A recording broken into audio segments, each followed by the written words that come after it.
انہوں نے اپنے اختلافی نوٹ میں جو باتیں لکھی ہیں وہ انتہائی افسوسناک اس حوالے سے نہیں کہ یہ انہوں نے اختلافی نوٹ دیا ہے، افسوسناک اس حوالے سے کہ اگر انصاف کے اعلیٰ ترین منصب کے اوپر بیٹھے لوگ جو ہیں وہ ان رویوں کا اظہار کریں گے جو رویہ انہوں نے اس میں بیان کیا ہے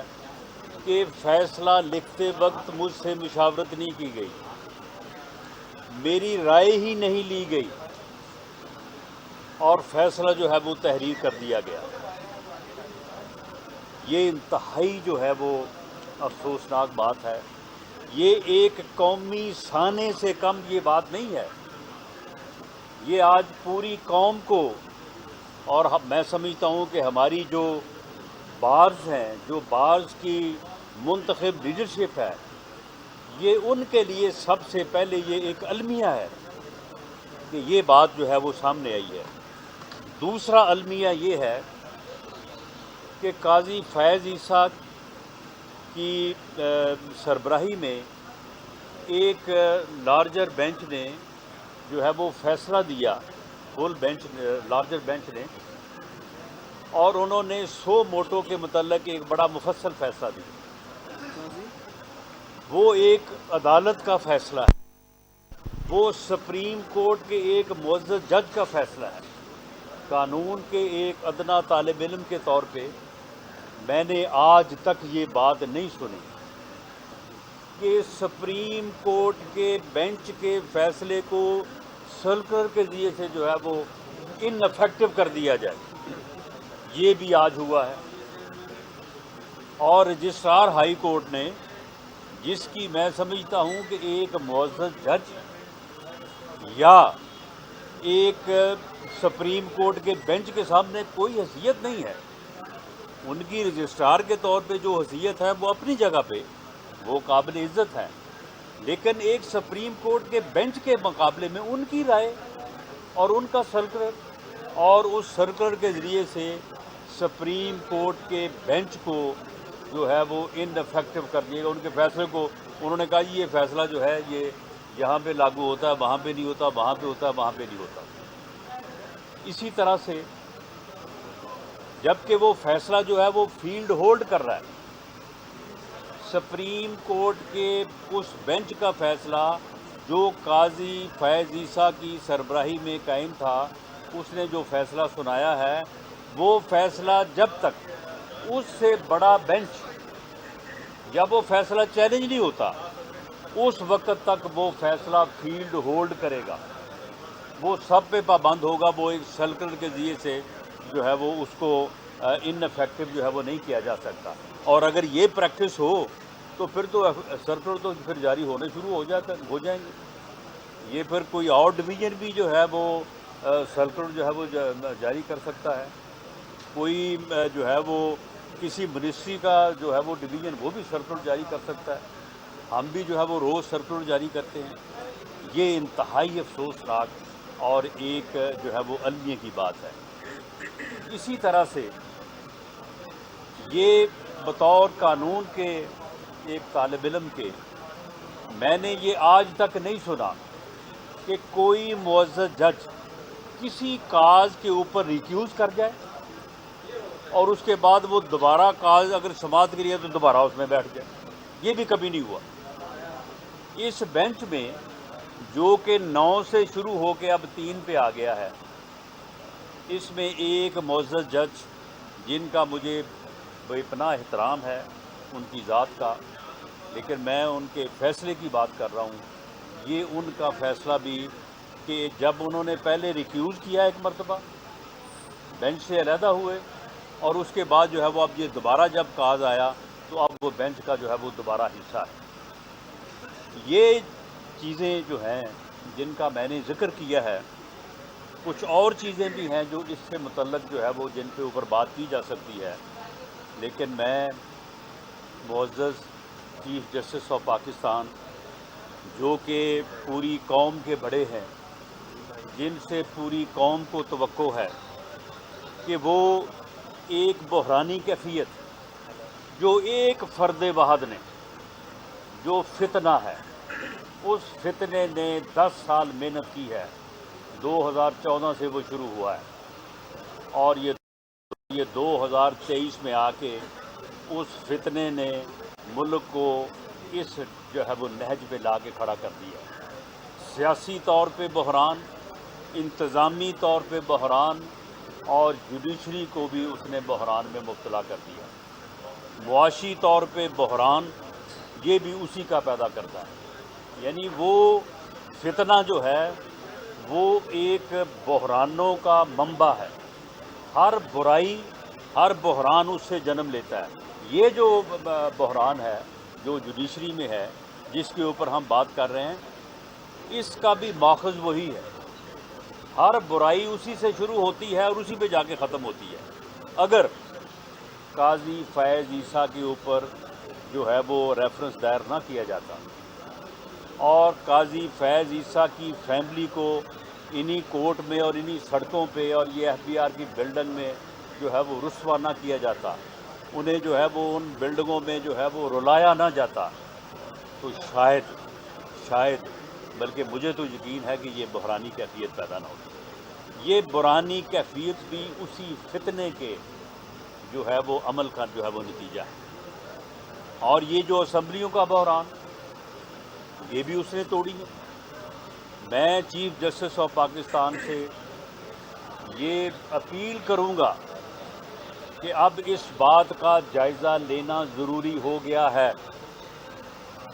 کہ یہ فتنہ جو ہے یہ کس طرح سے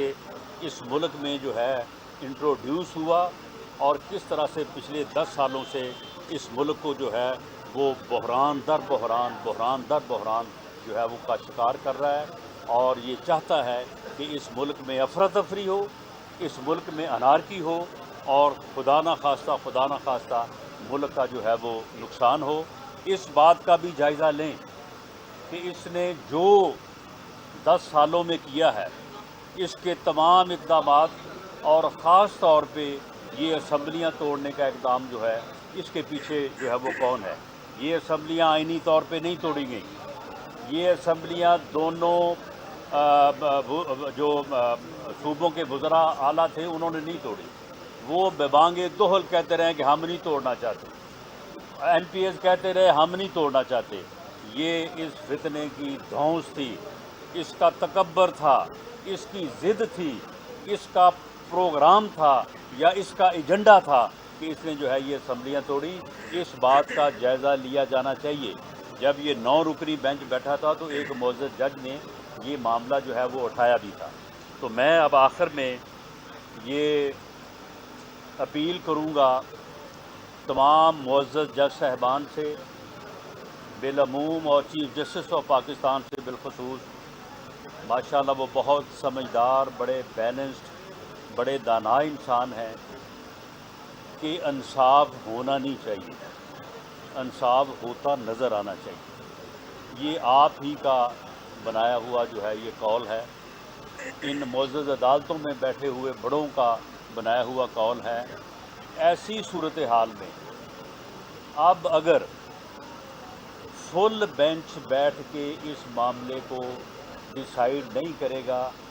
انصاف تو شاید ہو، میں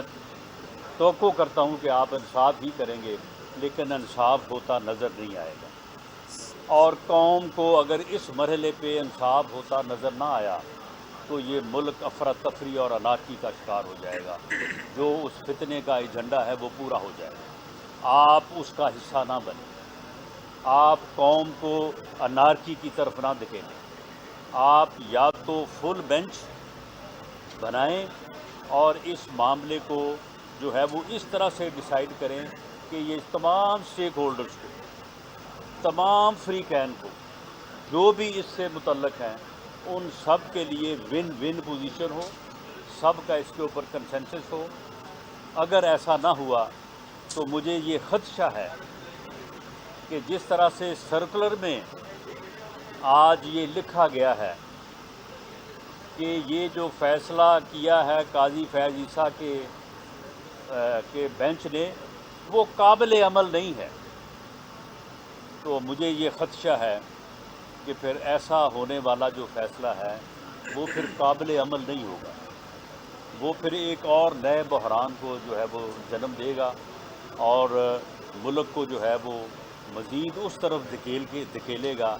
جو کہ اس فتنے کا جو ہے وہ ایجنڈا ہے. سر اگر بہت شکریہ. تین ممبر بینچ بنا دیا جاتا ہے تو آپ لوگوں کی کیا اسٹریٹجی ہوگی؟ مسلم لیگ کا اس پہ کیا موقف ہوگا؟ جی میں نے اپنا ذاتی موقف جو ہے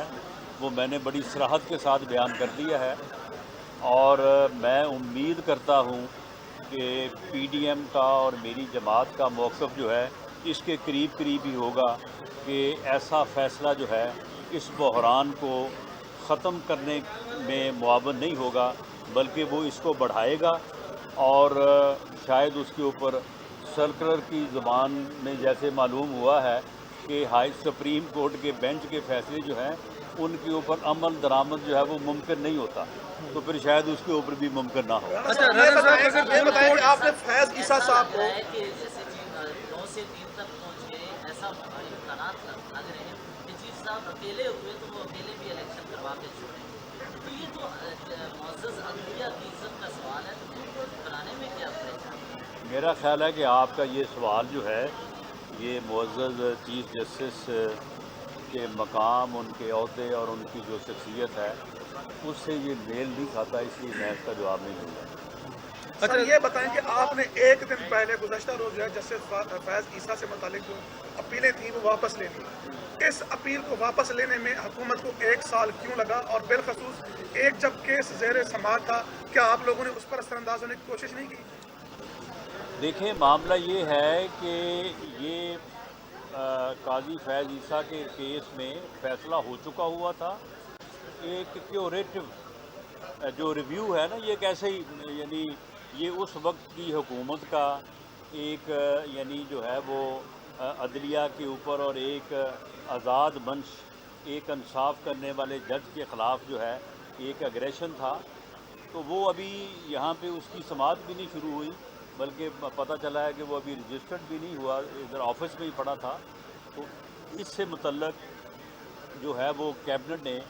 پرائم منسٹر کو تقریباً 1 مہینہ پہلے اس بارے میں جو ہے وہ اختیار دیا تھا کہ وہ اس کو واپس لے سکتے ہیں. تو انہوں نے اٹارنی جنرل سے پھر اٹارنی جنرل آپ کو معلوم ہے کہ وہ چینج ہوتے رہے تو اس وجہ سے یہ ڈیلے ہوا ہے. یہ فیصلہ جو ہے یہ کیبنٹ نے کیا اور یہ کیبنٹ نے جب فیصلہ کیا اس وقت یہ اپیلیں یا یہ درخواستیں جو ہیں وہ زیر سماعت گیا. ابھی ان کا کوئی سبب بھی پیدا نہیں ہوا. اچھا سر پہلے آپ کہتے تھے عمران خان صاحب جو ہیں وہ اسمبلیاں توڑے تو ہم الیکشن کروا دیں گے. اب کہہ رہے ہیں کہ اسمبلیاں توڑی ہیں تو بحرانی کیفیت پیدا ہو گئی ہیں. دیکھیں اسمبلیاں جو ہیں وہ انہوں نے جس طرح سے توڑی ہیں وہ طریقہ کار جو ہے وہ غلط تھا. انہیں چاہیے تھا کہ اگر وہ الیکشن چاہتے تھے تو وہ یہ آفر لے کے جو ہے وہ گورنمنٹ کے پاس آتے دوسری سیاسی جماعتوں کے ساتھ بیٹھتے. سیاست میں فیصلے یک طرفہ نہیں ہوتے گفتگو کے ساتھ اور کنسنسس کے ساتھ ہوتے ہیں. اگر وہ یہ چاہتے تھے تو وہ آتے آگے بیٹھ کے بات کرتے لیکن وہ تو رہتے ہی کسی اور دنیا میں ہیں. وہ تو کہتے ہیں کہ گفتگو کرنے اور کنسنسس کے اوپر تو ان کا یقین ہی نہیں ہے اور یہی وجہ ہے کہ انہوں نے اس ملک کو جو ہے وہ بحران سے دوچار